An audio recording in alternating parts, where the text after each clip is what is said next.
Fagulhas da Paraxá, com Marie Batia. Deus endurece o coração de Faraó? Vem entender. Como assim? Será que Faraó, ele não teve livre-arbítrio? Deus retirou dele a possibilidade de escolher? Não diz em algumas ocasiões que foi o Eterno que endureceu o coração de Faraó, né? E aí a gente tem uma pista disso no próprio hebraico também.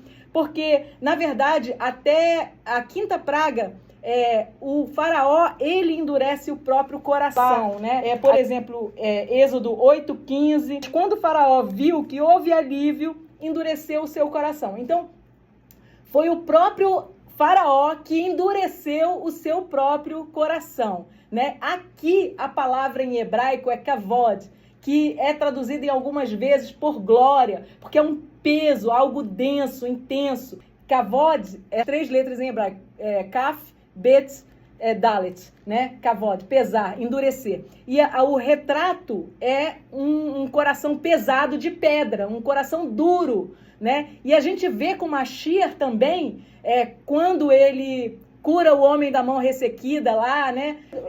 E é acusado de violar o Shabat. E ele diz assim, o que é lícito fazer no Shabat? O bem ou o mal? Né? E ele cura o homem da mão ressequida, né? E é isso, o coração de pedra, que é insensível à necessidade e à aflição do próximo. Mas quando é o Eterno que endurece o coração de Faraó, por exemplo, no verso 12 do capítulo 9, diz assim, e Yod-He Vav-He endureceu o coração de Faraó e ele não os ouviu, como Yod-He Vav-He havia dito a Moshe. Então, quando é o Eterno que faz isso, a palavra em hebraico é Ihazak, que quer dizer fortalecer. E eu trouxe uma outra imagem para vocês entenderem o que seria esse fortalecimento. E é num ringue de luta. Então, numa batalha, é como se o Eterno desse uma aguinha para ele. Vai, desiste não, você não quer brigar? Não, vai lá, te encoraja alguém que já está no ringue, já está batalhando, ele fortalece algo que já está lá. Por quê? Porque a glória dele seria manifestada, né? E aí, assim, tudo coopera para o bem daqueles que amam, né? E são chamados segundo o seu propósito, porque, na verdade, o que Deus faz é para alcançar a todos. E ele usa até aquilo que aparentemente é mal, é contrário. O endurecimento dos nossos irmãos da casa de Judá que não reconheceram Mashiach, por exemplo, ele usa isso para o bem daqueles que conheceram, daqueles que virão a conhecer até o tempo, né? Que virá na sua plenitude. Mas então, os sábios, eles dizem também que depois da quinta vez, da quinta praga, aí o Eterno, porque até a quarta é o Faraó que endurece o próprio coração. Aí, depois da quinta, é Deus que já fortalece ele. Por quê? A Escritura ensina também que o pecado nos endurece, que conforme a gente resiste à vontade de Deus, ao chamado, aquilo que a gente age contrariamente, porque pecado não é aquilo que eu imagino que seja pecado, bom ou não, que eu prefiro, não. O pecado nas Escrituras, ele é conceituado de forma expressa. 1 João 3,4, o pecado é a transgressão da instrução, é a transgressão da lei, é a transgressão da Torá. Isso é pecado. Então, a gente precisa até conhecer a Torá para que a gente não erre, não ande errando esse alvo, né? Que também significa isso. Qual é o alvo? É essa intimidade com Deus, conhecer o seu caráter e exibir o caráter dele nas nossas vidas. Ah, por quê? Porque ele precisa disso. Não, nós precisamos. Se queremos ser abençoados, viver uma vida plena, estar no caminho de vida, nós precisamos. Então, ele nos dá isso de presente.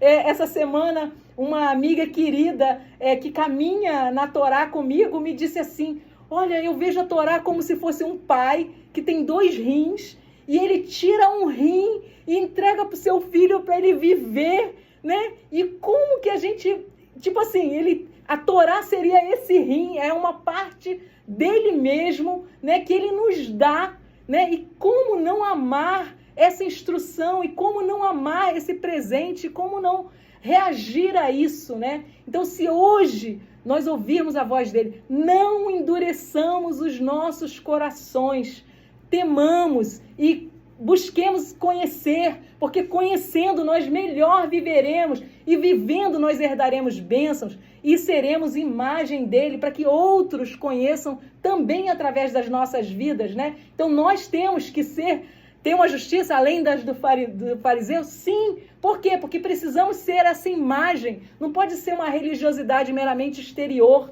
né? Precisa ser uma vida que está curada emocionalmente, curada fisicamente. Então, por isso que Deus, ele se preocupa com tudo no nosso viver. Ah, vai emprestar? Ó, não faz com juros, não.